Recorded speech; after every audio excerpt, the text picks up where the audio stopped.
Have you ever stepped out into bright sunlight and suddenly had the urge to sneeze? You're not alone.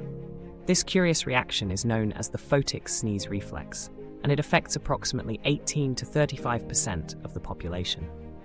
When intense sunlight hits, specific neurons in the brain, responsible for processing light, may inadvertently stimulate those triggering a sneeze. Despite its common occurrence, the precise cause remains elusive, though it is likely linked to a genetic trait.